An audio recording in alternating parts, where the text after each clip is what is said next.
Hi friends.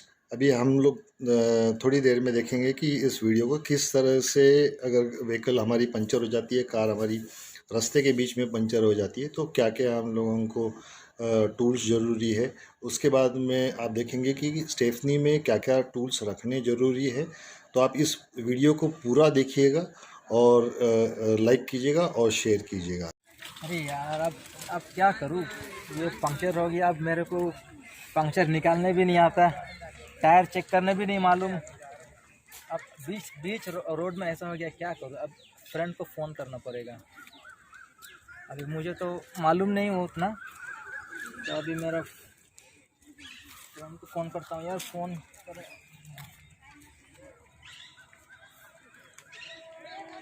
हाँ, hello. अरे यार, मेरा यहाँ बीच रास्ता में टायर पंक्चर हो गया। अभी मुझको तो मालूम भी नहीं, अब कैसा करूँ। अब मेरे पास जैक भी है कि नहीं मालूम नहीं, तो चेक करना पड़ेगा। लेकिन अब तू आ सकता है क्या? क्या कर रहा है अभी? ठीक है, जल्दी यार। बहुत अभी जाना भी है, परेशान है अभी, ये ख़राब हो गया। ओके, ठीक है। ठीक है, टूल्स क्या है मैं चेक करके मैं वापस फ़ोन करेगा, ठीक है ना? हाँ हाँ, वापस फ़ोन करेगा चेक करके। ओके। चलो अभी चेक करता हूँ मेरा गाड़ी में क्या क्या है। अरे चाबी भी नहीं घुस रहा है, क्या लपड़ा। ओके। अरे यार, ये तो सिर्फ एक तो ये है, और क्या है अंदर। ओके, चलो ये वाला है। ये पता नहीं क्या है, लगता है।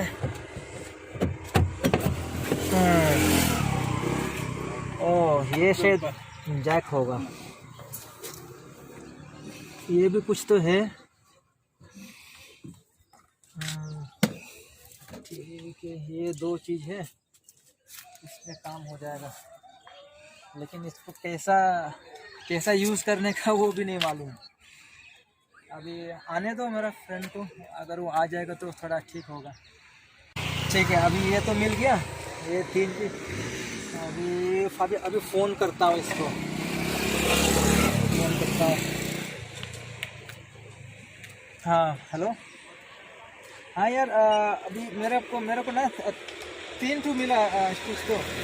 एक एक एस जैसा कुछ रॉड है, और एक तो घुमाने वाला है, और शायद ये जैक बोला। वो तीन चीज़ तो है, लेकिन अभी कैसा यूज़ करने का वो तो मालूम भी नहीं, कि गाड़ी कैसे उठाने का। अभी आप आ रहा है क्या जल्दी से? हाँ, जल्दी आओ ना, जल्दी आओ थोड़ा। ठीक है, थैंक यू यार, जल्दी आओ। Okay, thank you. गो। अरे हाय। अभी आए क्या? क्या हो गया? क्या प्रॉब्लम हो गया? हाँ यार, वो देखो ना, हम्म। शायद पंक्चर हो गया। अभी मुझको टायर अच्छा। तो चेंज करने भी नहीं मालूम। अच्छा, कौन सा टायर पंचर हुआ है अभी? वो तो आगे वाला। आगे वाला? अच्छा, हाँ। उसमें तो थोड़ा सा हवा कम दिख रहा है मेरे को, या देख लेंगे हम लोग। पर अभी जो तुमने बोला था, तुम्हारे पास में क्या क्या है अभी? ऐसा भी अभी क्या देख सिर्फ रहे तुमने ये अभी? ये तो तीन चीज मिला। हाँ, ये अभी तुमने रखा था तुम्हारे इसमें स्टेफनी में? मुझे मालूम भी नहीं क्या है हाँ। क्या नहीं, अभी चेक किया तो वो मिल गया। अच्छा, ये स्टेफनी है तुम्हारे पास में, और इसका ये एक्सटेंशन रॉड है। इसके लीवर है, इसको लीवर बोलते हैं। हाँ। बेसिकली इसको लीवर को हम लोग ऐसे ऐसे इसको लगाएंगे और इसको हम लोग चढ़ा सकते हैं। ओके। और ये अपना आपका ये पाना भी है, पर ये पाना से अच्छा मेरे को लगा कि आपके पास में पाना नहीं होगा। ओके, तो ये मेरे पास में मैंने एक्स्ट्रा लेके आया। ठीक है, इसमें इसको टॉमी पाना बोलते हैं। दिस इज़ जर्मन मेड है। ये लॉक भी होता है सेंटर में अगर हो गया तो लॉक अपने आप हो जाता है इसको सेंटर में। और एक्सटेंशन करना है तो एक्सटेंशन भी कर सकते हैं इसमें। और ये बॉक्स है, बॉक्स, और इसके साथ में लीवर भी है। अभी इसका जो डिफरेंस है, ये लीवर है, ये बॉक्स है, और इसमें बॉक्स में इसमें नंबर भी लिखा होता है, इसका मेड इन भी लिखा होता है। इसका भी 19 नंबर का इसमें बैठता है। जो हम लोग जेन देख रहे हैं, 800 देख रहे हैं, नॉर्मली 19, 21 एंड 23, इस तरह के ये तीनों ये होते हैं। अभी मैं आपको दिखाऊंगा कि ये जो है लीवर, ये लीवर में और ये लीवर में क्या डिफरेंस है। इसमें लीवर में और ये लीवर में दोनों में जो डिफरेंसेस होते हैं, क्योंकि लिए इसमें ये स्ट्रेट फिट होता है और सेंटर में फिट होता है, और सेंटर में फिट होने से हम लोगों के जो बोल्ट हम लोग लूज़ करते हैं जब भी, तो वो ठीक से लूज़ होते हैं और स्लिप भी नहीं करता है। कई बार क्या होता है कि ये जो फिटिंग है इसका आप देख रहे हैं तो ये छोटा भी होता है। इसमें ऐसा देख रहे हैं कि आपका फुल लेंथ है, अगर इसके लेंथ में और इसके लेंथ में देखेंगे तो ये फिटिंग अच्छे से होता है। ये रस्टेड होता है और ये स्टील में अगर यूज़ करेंगे तो रस्ट नहीं होगा। अगर रस्ट होगा तो हम लोगों का बोल्ट है वो लॉस कर सकते हैं। अभी ये चीज़ भी हम लोग देखते हैं किस तरह से हम लोग फिटिंग करते हैं। तो ये जो जैक है ये नॉर्मली छोटा जैक होता है, ये करीबन 250, 300 या 500, 600 तक मिल जाता है। इसमें 2-3 तरह के जैक होते हैं। ये जैक में ये जो होता है ब्रास का भी होता है, और अच्छे मेटल का होगा तो ये बेटर होता है। अब इसमें हम लोग देख रहे हैं कि इसकी थ्रेडिंग जो है, इसकी थ्रेडिंग जो देख रहे हैं हम लोग, ये क्लियर होनी चाहिए कभी भी, और ये क्लीन होनी चाहिए। इसमें डस्टी नहीं होना चाहिए, थोड़ा सा इसमें ऑयल भी गिरा होना चाहिए। जिस तरह से हम लोग व्हीकल को मेंटेन करते हैं उस तरह से जैक को भी मेंटेन करना बहुत ज़रूरी है, क्योंकि ये रेगुलर यूज़ नहीं होता है। तो ये कभी भी रेगुलर यूज़ नहीं होता है, तो हम लोगों को जैक जो है ठीक से मेंटेन करना ज़रूरी है। सबसे इम्पोर्टेंस ऐसा है कि बहुत सारे इसमें जो है, थोड़ा सा पास लाएंगे सर, अभी इसके अंदर में आप मेरी उंगली देख रहे हैं सर, तो इसमें जो रिबिटिंग है और रिबिटिंग के सिवाय ये जो ओवरलैपिंग देख रहे हैं हम लोग, यहाँ पे लैपिंग देख रहे हैं, ये प्रॉपर फिटिंग होनी चाहिए। जैसे यहाँ पे फिटिंग है तो यहाँ पे भी इसकी फिटिंग जो है अंदर में ये ठीक से होनी चाहिए। इसके ऊपर में एक प्लेट भी लगाया हुआ है, तो ये रिबिट है, ये रिबिट के ऊपर में प्लेट भी लगाया हुआ है। अगर ये प्लेट लगाया हुआ है तो ये अच्छा जैक है। अगर विदाउट प्लेट का होता है या फिर ये क्या होता है कि स्लिप हो जाता है। बहुत बार अगर ये स्लिप हो जाता है तो व्हीकल हमारी, जो हमारी गाड़ी है या हमारी कार है, वो नीचे गिरती है, तो जिसके वजह से हमारा जो टायर निकल नहीं सकता है। फिर एंड मोमेंट में या अचानक से अगर हमको लिफ्ट करना है तो भी दिक्कत आती है। तो जैक भी हमारा जो है वो अच्छा होना बहुत ज़रूरी है। ओके, ठीक है। अभी मैं नेक्स्ट आपको अभी मैं आपको दिखा रहा हूँ कि टायर का जो साइज़ होता है या व्हीकल का जो कार का जो टायर जो साइज़ होता है वो बहुत इम्पोर्टेंट होता है। क्योंकि बहुत बार क्या हो जाता है कि अगर पंचर हम लोग निकालने जाते हैं टायर के इसमें, तो हमको जो इसमें जो रेडियस लिखा हुआ है या इसका डायमीटर जो लिखा रहता है इसके हिसाब से तो दे देते हैं, पर प्रोफाइल ऊपर नीचे दे देते हैं कभी भी, क्योंकि लिए उनको बेचना होता है। तो टायर के बारे में हम लोग थोड़ा सा जान लेंगे। इसमें टायर का जो साइज़ है आपको मैं दिखा देता हूँ। यहाँ पे टायर का साइज़ है, यहाँ पे जो लिखा हुआ है देखिए, यहाँ पे करीबन से यहाँ पे देखिए, यहाँ पे लाइए, यहाँ पे नीचे में यहाँ पे देख रहे हैं कि R12। अरे दोस्त, ये तो गाड़ी पंचर नहीं है तुम्हारी, कोई भी टायर पंचर नहीं है, कैसे क्या? हाँ क्या? अरे वो मैं गाड़ी चला रहा है और वो रास्ते में कोई ने बोला टायर पंक्चर है, तो मैं रुक गया। ओहो, ठीक है, जाने दो। अभी हम लोग टायर के बारे में देख लेते हैं, तो अगली बार तुमको प्रॉब्लम नहीं होगा, ठीक है। इसमें तो अगली बार अगर जाएंगे तो अभी तुमको प्रॉब्लम नहीं होगा। तो किस तरह से ओपनिंग और क्लोजिंग करने का रहता है मैं दिखा देता हूँ तुमको, ठीक है। अभी इस टायर में R12 लिखा हुआ है, ठीक है। ये R12 जो लिखा हुआ है, ये इसका जो ये है डाया है, ये 12 इंच का डाया होता है इसका, ठीक है। R12, ठीक है। तो 1 फुट का ये डाया होता है, इसमें रेडियस होता है R12। तो ये इतना तो R12 नहीं होता है, ये कम्प्लीटली R12 होता है। ऐसे अगर हम इसको देखते हैं इस तरह से भी, तो दिस इज़ R12 नहीं, this is will be 16 8 inches हो गया, 8 और ये 12, 4 हो जाता है बराबर। तो इसके बाद में अगर हम लोग देखते हैं, यहाँ पे 145 दिया हुआ है, लिखा हुआ है, और यहाँ पे 80 लिखा हुआ है। तो ये टायर का साइज़ हुआ 145, 80, R12। तो ये आपको चेक करना ज़रूरी है कि चारों या पांचों टायर सेफ्टी के साथ में भी ये जो टायर है इसमें आपको 120, 145, 80 और R20 का ही डलाना है। कई बार मार्केटिंग टिकट ऑन मी, कई बार आपको मैं दिखा देता हूँ कि जो इसमें अभी आपने देखा 145 जो है, 145 अगर बोलते हैं तो ये विड्थ ऑफ द टायर आ जाता है इसमें, और विड्थ ऑफ द टायर, जो ये विड्थ ऑफ द टायर आ जाता है 145 बोलने से, और 80 लिखा है तो ये 80 जो है यहाँ का इसका प्रोफाइल बन जाता है। तो इसका जो साइड वॉल है व्हीकल का, ये जो साइड वॉल है देख रहे हैं हम लोग, तो साइड वॉल को हम लोग 80 बोलते हैं। तो कई बार क्या हो जाता है कि 80 के जगह पे वो 60 दे देते हैं, 65 दे देते हैं, 145 की जगह 155 दे देते हैं, 155 18 और फिर ऐसे बिठा देते हैं। पर इसमें कोई अलग डाया का टायर नहीं बैठ सकता है कभी भी। इसमें 12 का है तो 13 का नहीं बैठेगा, 13 का है तो 14 का नहीं बैठेगा। पर इसमें जो है इसमें चेंजेस कर देते थे, देखिए वो एक टायर आपका दूसरा दे देते हैं, बेच देते हैं। तो ये ध्यान में बहुत रखना हम लोगों को ज़रूरी है कि टायर की साइज़ में वो 3 टायर आपके अलग है और चौथा टायर आपका अलग है। तो इस तरह से हम लोगों को बहुत ही सतर्क रहना ज़रूरी है इन चीज़ों में। चलो मैं आपको दिखा देता हूँ कि इसको किस तरह से फिटिंग करते हैं। इसमें हम लोग ने ये कभी भी पहले जैक नहीं लगाएंगे हम लोग, पहले जैक है हम लोग कभी फिट नहीं करते इसको, क्योंकि लिए टायर खुलने में दिक्कत होती है। तो इसमें हम लोग ये लगा देते हैं और इसको इस तरह से फिट करते हैं। अभी इसको जो है हम लोग 2 तरीके से फिटिंग कर सकते हैं। अभी इसको जो है सेंटर में है, सेंटर में ही पकड़ना ज़रूरी है और इस तरह से खोलेंगे तो ये बेटर होगा। कभी भी अगर इसमें हम लोग इस तरह इसको फिर बाद में लूजन करने के लिए इजी होता है। अभी यही जो चीज़ है, ये डिस्टेंस लंबा होने से हम लोग अच्छे से टायर इजीली जो फिटिंग है इसका इजीली बोल्टिंग हम लोग खोल सकते हैं। तो हम लोग देख रहे हैं तो इसको इजी खोल सकते हैं इसको इस तरह से। अगर यही चीज़ हम लोग ने अगर जो दूसरा देखते हैं तो ये होता है, तो इसका जो फिटिंग है इसमें फिटिंग लगा के अगर हम लोग इससे खोलते हैं तो इसमें भी क्या होता है, कई बार ये टूटने की आशंका बहुत जल्दी होती है और इसको खोलने में भी आसानी नहीं होती। तो इसमें और कई बार ये ऐसा भी होता है कि ये ओवर टाइट भी किया जाता है, बहुत बार है ना इसको ओवर टाइट किया जाता है। तो ये ओवर टाइट करने से भी आपके जो डिस्क होते हैं वो ख़राब हो सकते हैं। ठीक है, अभी नेक्स्ट है मैं आपको दिखाता हूँ किस तरह से फिटिंग इसको किया जाता है, जैक को किस तरह से फिटिंग और कौन सी जगह पे फिटिंग करते हैं। आइए अभी इसको हम लोग जो है ये गैप देख रहे हैं, ये गैप को इसके बीच में लगा देंगे। तो इसको पहले हाथ से हम लोग खड़ा कर सकते हैं, इसको हाथ से घुमाएं ठीक से तो ये ऊपर चला जाएगा ठीक से।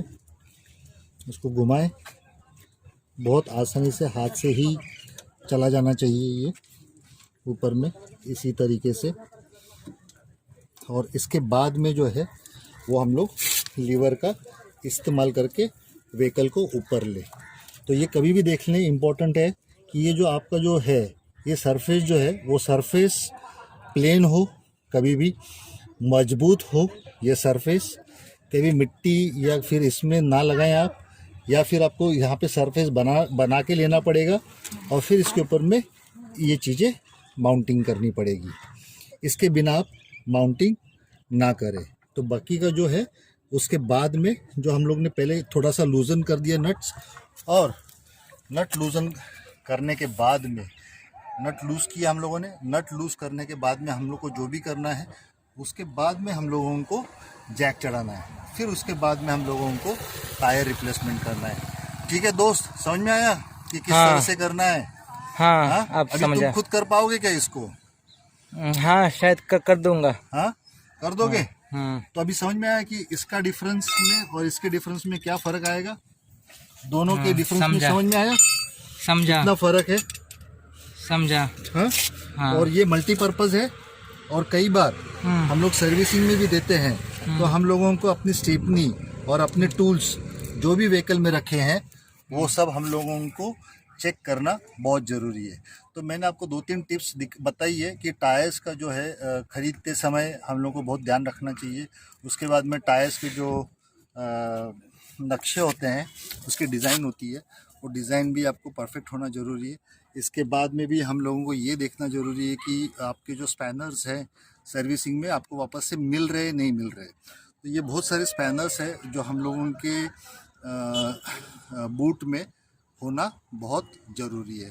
तो दोस्तों, अगर आपको ये पसंद आए तो लाइक करें, शेयर करें और सब्सक्राइब करें मेरे चैनल को। और ज़्यादा से ज़्यादा अगर आप मेरे को DIY डू इट योरसेल्फ के लिए आप मेरे को मोटिवेशन दें और आप कमेंट करें, जिसकी वजह से मैं और अच्छे वीडियो। थैंक यू दोस्त। तो आप ये भी देखिए कि मेरा दोस्त भी अभी सीख गया इसको किस तरह से मेंटेन करना है। Thank you. Thank you. Hello दोस्तों, तो आपने देखा इस छोटा सा वीडियो में कि हमको गाड़ी के बारे क्या थोड़ा सा नॉलेज होना चाहिए, क्योंकि ये बहुत ज़रूरी है। अगर हम कहीं भी दूर में गया और ऐसा बीच में फंस जाते हैं, ऐसे नियर बाय कोई मैकेनिक नहीं है, तो हमको अपने आप को थोड़ा प्रॉब्लम को सॉल्व करने के लिए मालूम होना चाहिए। तो यही हमारा छोटा सा वीडियो था, और अभी हम आगे और भी आपके लिए वीडियो लेकर आएंगे। हमारे राहुल भाई साहब हैं जिनको थोड़ा नॉलेज है, हम ये नॉलेज को शेयर करना चाहते हैं, क्योंकि बहुत लोग मेरे जैसा होंगे जो प्रॉब्लम होता है तो वो लोग एक्सपर्ट को, मैकेनिक को ढूंढने लगते हैं। लेकिन अगर हमको थोड़ा सा नॉलेज हो गया तो हम अपना काम खुद कर सकते हैं। यस, थैंक यू नाइब भाई कि जैसे कि हम लोगों ने जो वीडियो बनाया, आपने देखा कि जो जैसे लोगों को कुछ मालूम नहीं होता है तो फिर डिपेंडेंट रहना पड़ता है, फ्रेंड्स के ऊपर में डिपेंडेंट रहना पड़ता है, या फिर हम लोग कैसा होता है कि हम लोग दूर चले जाते हैं कहीं पर भी तो गाड़ियाँ बंद हो जाती है, पंचर हो जाता है और कार के टायर चल नहीं पाते। तो ये सब जो छोटी छोटी जो चीज़ें हैं, बेसिक जो चीज़ें हैं, तो ये सब हम लोगों को जान लेना चाहिए, जिसके वजह से ना हम किसी को तकलीफ़ दें फ़ोन करके, या फिर ऐसा भी है कि या फिर अगर वो फ्रेंड भी नहीं आ पाया तो फिर भी आपको फिर अरे यार मेरा दोस्त नहीं आ पाया, तो ऐसा भी क्वेश्चन हो जाता है। तो इससे बेटर है कि हम लोग अपना काम खुद कर लें, और जिसमें जो टूल्स हमने देखे हैं वो आपके सेफ्टी में होने ज़रूरी है। जैसे कि मेरे भाई को भी मालूम नहीं था, इसमें हम लोग ने वीडियो में देखा जो नाटकीय हमने वीडियो बनाया, जैसे कि बहुत सारे उसमें क्या बोलते हैं, तो किसको जैक बोलते हैं, किसको लीवर बोलते हैं, कौन सा स्पैनर होना ज़रूरी है। तो ये स्पैनर किस तरह के अच्छे वाले स्पैनर्स एक्स्ट्रा किट आपके पास में होना ज़रूरी है, क्योंकि लिए अगर वो ख़राब हो जाता है तो आप फिर वापस से डिपेंडेंट हो जाते हैं। तो आपके पास में एक एक्स्ट्रा स्पैनर भी रहेगा, तो उसके वजह से भी आप आराम से वहाँ से निकल सकते हैं। तो टायर रिप्लेसमेंट जो चीज़ हमने आपको सिखाई है, तो किस तरह से जैक माउंटिंग होना चाहिए, किस तरह से टायर साइज़ होनी चाहिए, तो इसके बारे में छोटा सा हमने वीडियो आपको बनाया है। और इसके सिवाय हमारे स्टेफनी में क्या क्या होना ज़रूरी है ये भी इम्पोर्टेंट है। टायर की हवा भी आपको स्टेफनी की चेक करना ज़रूरी है। जब भी आप चारों टायर चेक करते हैं तो पांचवा टायर भी आपको चेक करना बहुत ज़रूरी है। इसके साथ में हम लोग को एक्स्ट्रा स्पेयर्स भी रखना ज़रूरी है। स्पैनर्स जो होते हैं फ्रॉम 7 या 6 से मिलके आपको 22-23 तक मिलते हैं, एक किट मिलता है। या आप ऑनलाइन भी ऑर्डर कर सकते हैं या मार्केट से भी आप ख़रीद सकते हैं इन स्पैनर को। फिर इसके बाद में प्लायर्स आपके पास में होना चाहिए। एक 1 mm 1.5 mm का वायर एक 5 मीटर का आपके पास में रखना ज़रूरी है। इसके सिवाय एक फेविक्विक और एक एमसिल आपके पास में होना एक ज़रूरी है। 5 लीटर का पानी का जो वाटर बॉटल होता है वो रखना ज़रूरी है। फिर इसके सिवाय हम लोग चेक करेंगे कि ब्रेक ऑयल है 1 लीटर करीबन 250 ml का ब्रेक ऑयल, और एक दूसरा जो है 1 लीटर का ऑयल। तो इस तरह से हम लोगों के पास में ये जो टूल किट है, इसको पूरा टूल किट हम लोग बोलेंगे, तो ये हमारे व्हीकल में होना ज़रूरी है। क्यों भाई, आपको कैसा लगता है कि ये होना ज़रूरी है नहीं है सर? बहुत ज़रूरी है, क्योंकि पानी भी चाहिए। अगर शायद वो क्या बोलता है उसको, रेडिएटर उसमें कभी पानी चाहिए इमरजेंसी, अगर आजू बाजू कोई नहीं है। और हाँ, और अगर वो अपना काम किया, हाथ भी गंदा हो गया तो फिर हाथ भी वॉश कर सकते हैं। यस। और आपको थर्स्टी लगा तो आप पानी भी पी सकते हैं। यस। और टूल किट तो बहुत ज़रूरी है। जैसे कि अभी हमारा गाड़ी में आपने देखा, उस पर फॉर्चुनेटली कुछ 1-2 टूल्स थे, लेकिन उसके भी उसके भी छोड़ के, उसको छोड़ के भी और भी कुछ टूल्स चाहिए जो हमारा भाई साहब आगे बताएंगे अभी। यस, बने रहिए हमारे वीडियो में। यस। तो लाइक करें, शेयर करें हमारे वीडियोस को और मोटिवेशन दें हमारे इसको, और कमेंट भी करें ज़रूर कि आपको ये वीडियो कैसे लगा। और इससे बेहतरीन हम लोग वीडियोस, एजुकेशनल वीडियोस बनाना चाहते हैं, जिसके वजह से बहुत सारे वीडियोस है, जैसे ड्राइविंग करना, इसके अलावा है किस तरह से ड्राइविंग टिप्स होती है, लाइसेंस कैसे होना चाहिए, आरटीओ के टिप्स कैसे होने चाहिए, आरटीओ का जो रूल्स एंड रेगुलेशंस है हम लोगों का ड्राइविंग का, वो किस तरह से होना चाहिए, टाइम टू टाइम आपका सर्विसिंग है या नहीं है, ये सब हम लोगों को जानेंगे हमारे वीडियोस में आगे जाके। तो आप बने रहिए हमारे वीडियोस में, और लाइक सब्सक्राइब जरूर करें और शेयर करें अपने दोस्तों के साथ में। तो मैं थैंक यू बोलता हूँ मेरे नैप भाई को, और ये हम लोग इसी तरह से हम दोनों मिल के ये बहुत बढ़िया सी वीडियो बनाते रहेंगे। चलो मिलते हैं नेक्स्ट वीडियो में। Yes, Thank see you. you. Yes. Thank you.